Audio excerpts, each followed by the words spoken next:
लोग कहते हैं वो 4000 वर्षों तक जिए।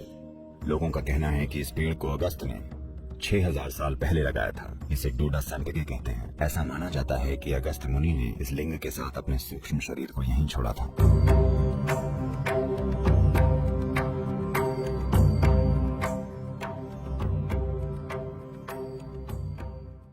केदारनाथ से लगभग 6 से 7 किलोमीटर दूर कांति सरोवर के तट पर योग विज्ञान की पहली दीक्षा दी गई थी। उस जगह को कांति सरोवर कहते हैं। कांति सरोवर यानी कृपा की झील। It was named as the Lake of Grace. उसे कृपा की झील नाम दिया गया था क्योंकि इस झील के किनारे पर पहला योग कार्यक्रम हुआ था। 12 से 15,000 साल पहले जब आदि योगी हिमालय के ऊपरी क्षेत्रों में दिखाई दिए, हजारों लोग वहां इकट्ठा हो गए क्योंकि उनका व्यक्तित्व ही कुछ ऐसा था कि लोग आकर्षित होने लगे और लोग वहीं बैठ गए। पर वो कुछ नहीं बोले। उन्होंने आंखें बंद की और वहीं बैठ गए। लोग इंतजार करते रहे। वो बस ऐसे ही महीनों तक वहीं बैठे रहे बिना हिले। लोगों को समझ आया कि अगर कोई इस तरह बैठा है तो वो जरूर अपने शरीर और भौतिक प्रकृति के परे होगा, नहीं तो ऐसे नहीं बैठ सकता। सिर्फ 7 लोगों को ये बात समझ में आई और वो वहीं बैठ गए। भारत में इन 7 लोगों को आज सप्तऋषि या 7 दिव्य ऋषियों के रूप में जाना जाता है।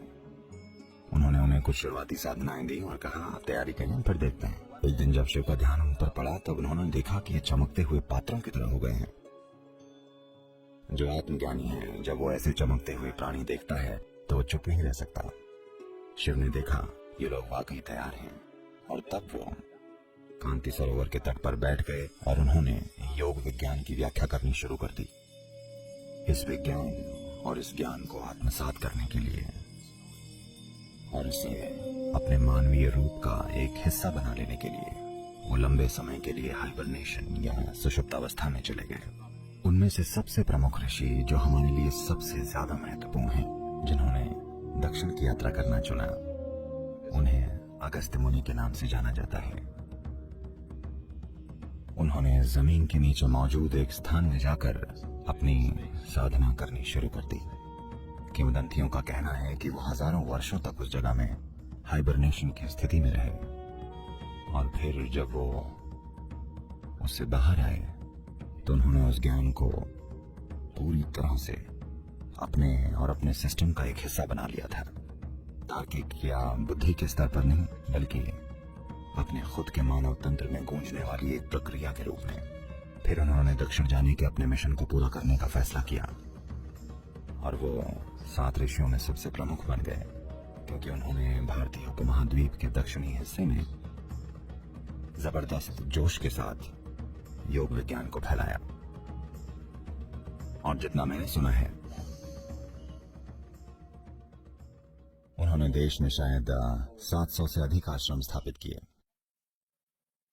जिनके अलावा कई दूसरी छोटी जगहें भी हैं, पक्के आश्रम जहां साधना होती थी। और उन्होंने उन स्थानों पर कोई गुरु स्थापित किए ताकि साधनाएं चलती रहें। उन्होंने देश भर में 700 से अधिक आश्रम स्थापित किए ताकि आध्यात्म रोजमर्रा की जिंदगी का एक हिस्सा बन जाए।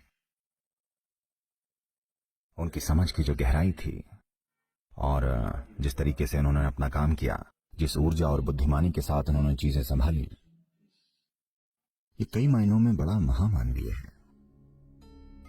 कई मायनों में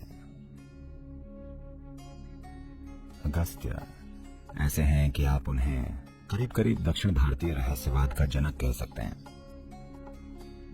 अगस्त्य के माध्यम से दक्षिण भारत में योग का एक विशेष रूप सामने आया। लोग कहते हैं कि वो 4000 वर्ष तक जीवित रहे। हमें नहीं पता कि वो 4000 वर्ष जीवित रहे या नहीं, पर निश्चित रूप से वो सामान्य मनुष्यों की तुलना में बहुत ज्यादा समय तक जीवित रहे। अगर आप उनके जीवन में उनके द्वारा किए गए कामों की मात्रा देखें तो ऐसा नहीं लगता कि वो 100 वर्षों में मर गए होंगे। कम से कम वो 400 साल जीवित रहे होंगे, क्योंकि उन्होंने इतने सारे काम किए हैं जिन्हें एक छोटी समय सीमा में करना संभव नहीं है। आज हम जेट विमान से गाड़ी चलाकर यहाँ जाते हैं।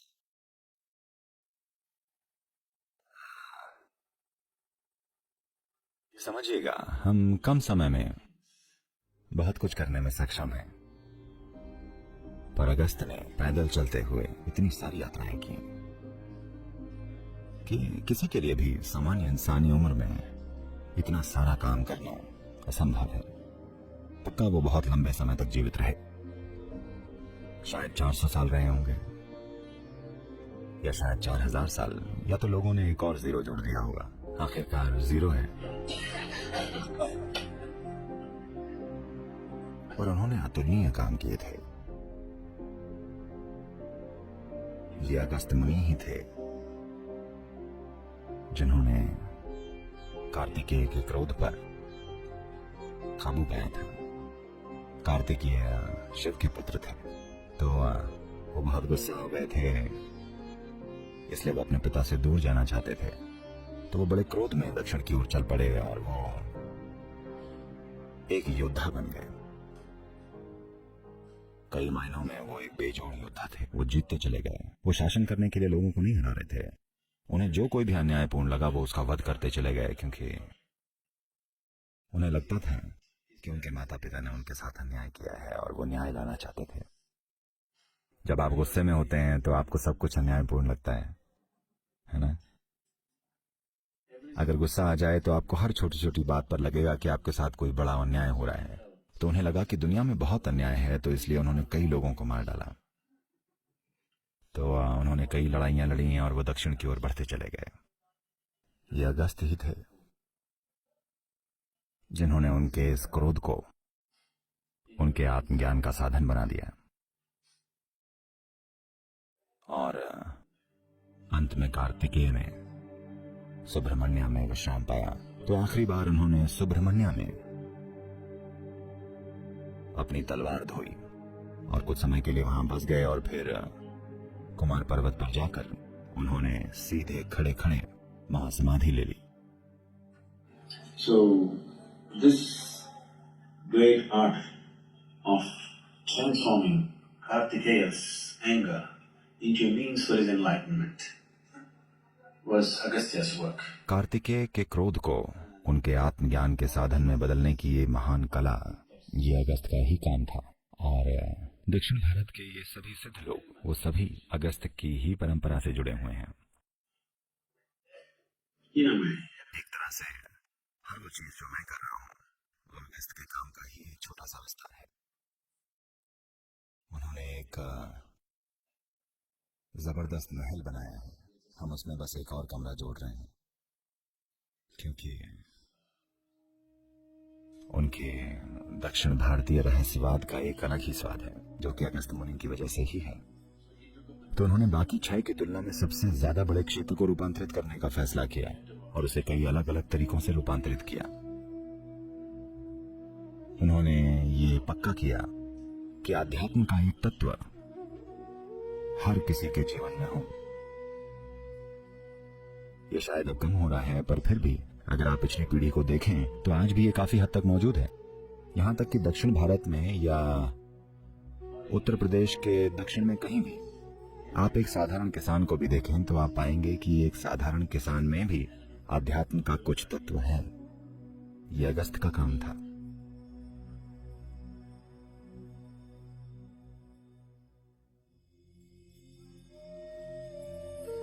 This is an area where Agastya Muni walked.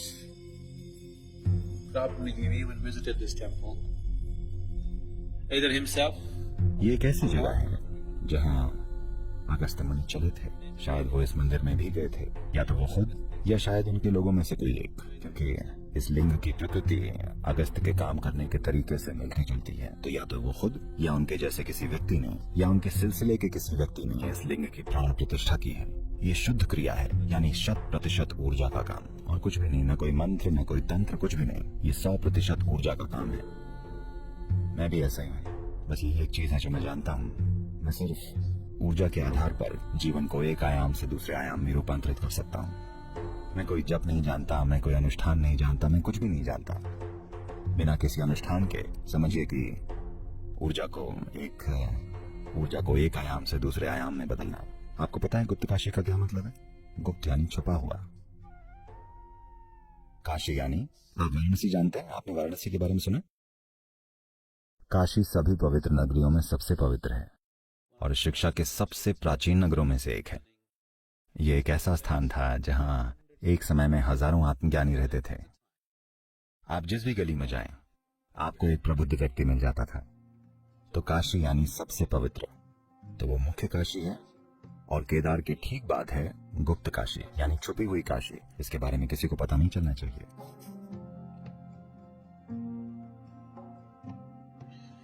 There are a whole lot of stories like this about Agastya's journey down south. Agastya की दक्षिण यात्रा के बारे में ऐसी बहुत सारी कहानियां हैं कि जब वो दक्षिण की ओर जा रहे थे तब उनकी मुलाकात विंध्याचल से हुई। विंध्य भारत में एक और पर्वत श्रृंखला है जो हिमालय की तुलना में बहुत पुरानी पर्वत श्रृंखला है। हिमालय भूगर्भीय है, जियोलॉजिकल रूप से बहुत ही युवा पर्वत है, तो विंध्याचल और ज्यादा पुराना पर्वत है। यह दुनिया के सबसे पुराने पर्वतों में से एक है। तो सभी पहाड़ों के बीच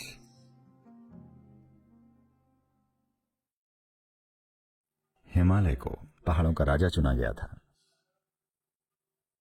तो जब अगस्त्य दक्षिण की ओर जा रहे थे तब विंध्याचल क्रोधित हो गए और उन्होंने अगस्त्य को रोककर कहा, And said, how can you do this?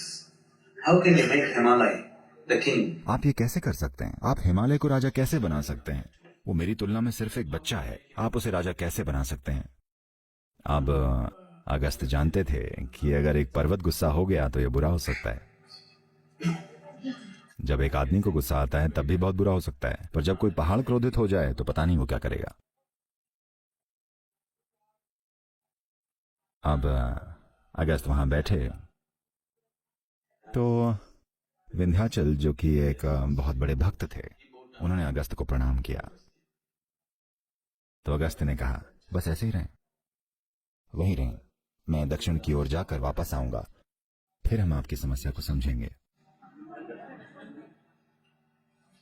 तो विंध्याचल झुका रहा और अगस्त्य के वापस आने की प्रतीक्षा करता रहा। अगस्त्य कभी वापस नहीं आए। अगली बार जब वो उत्तर गए तो वो दूसरे रास्ते से गए, जगन्नाथपुरी के रास्ते से, सिर्फ विंध्याचल से बचने के लिए।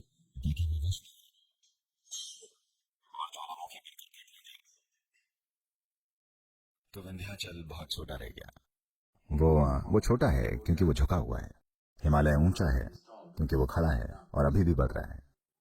कहीं भी दक्कन के पठार में अगर आप यात्रा करें तो लगभग हर जगह आप गांव में देखेंगे कोई कहेगा, ये वो गुफा है जहां अगस्त्य ने ध्यान किया था, ये वो स्थान है जहां अगस्त्य ने ऐसा किया था। बीआर हिल्स के सभी स्थानों में, जिसे बिलीगिरी रंगन बेट्टा कहते हैं, जो कर्नाटक में चामराजनगर जिले में स्थित है।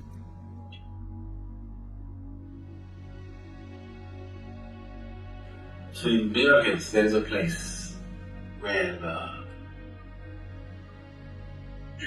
there is a. तो बीआर हिल्स में एक जगह है जहां एक सैम्पिकी के पेड़ को क्या कहते हैं, इसे इंग्लिश में क्या कहते हैं? सैम्पिकी, चपका कहते हैं क्या? ठीक है, ये एक बड़ा खुशबूदार फूल होता है। ये एक पेड़ लोग कहते हैं अगस्त्य मुनि ने लगाया था।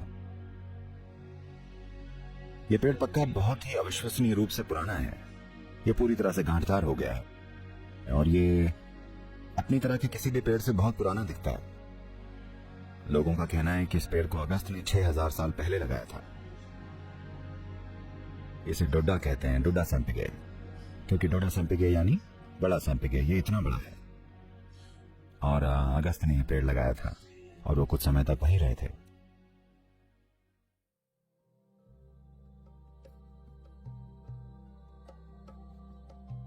कावेरी नदी में एक बीच का बिंदु है, तो उन्होंने बिल्कुल सटीक मध्य बिंदु की पहचान की और अगस्त्य मुनि ने एक लिंग की प्राण प्रतिष्ठा की, जो कि मूल रूप से उन दिनों के किसी पारंपरिक मिश्रण और रेत से बना है। तो ये एक रेत का लिंग है जो आज भी बरकरार है, शारीरिक रूप से ही नहीं, हर तरह से बरकरार। इसे कावेरी की नाभि के रूप में देखा जाता है क्योंकि ये मध्य बिंदु है। और उन्होंने जो बनाया है, काश मेरे पास यहाँ बिताने के लिए थोड़ा और समय होता, पर यह धमाकेदार है जैसे कि इसे कभी बनाया हो, और यह अविश्वसनीय है।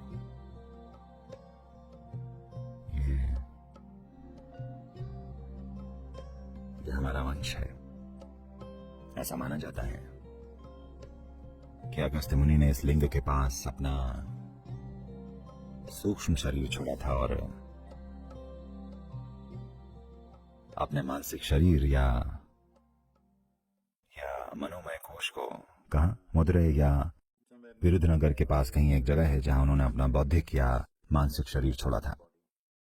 पर उन्होंने कार्तिकेय की मदद ली और अपने भौतिक शरीर को कैलाश ले गए जहां शिव मौजूद थे और उसे वहां छोड़ दिया।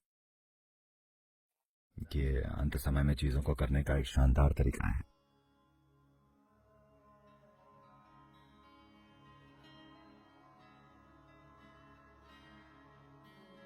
कैलाश मेरे लिए एक जबरदस्त आध्यात्मिक पुस्तकालय की तरह है।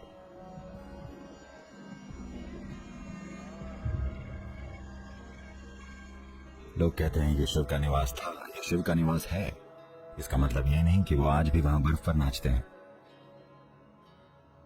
इसका मतलब कि हर वो चीज जो वो थे इस जगह में वो निवेशित है।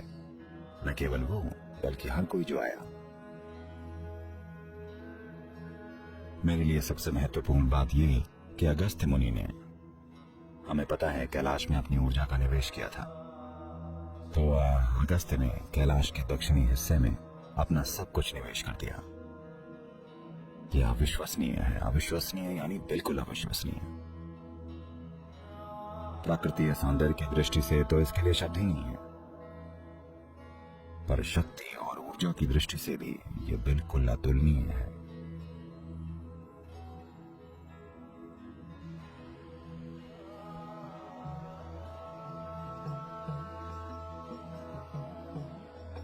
तो अगस्त्य दक्षिणी रहस्यवाद का स्रोत है।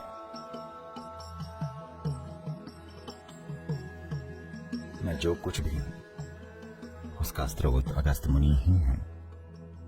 आप कह सकते हैं मैं बस उनका एक नाखून हूं जो फिलहाल आपके जीवन को कुरेद रहा है।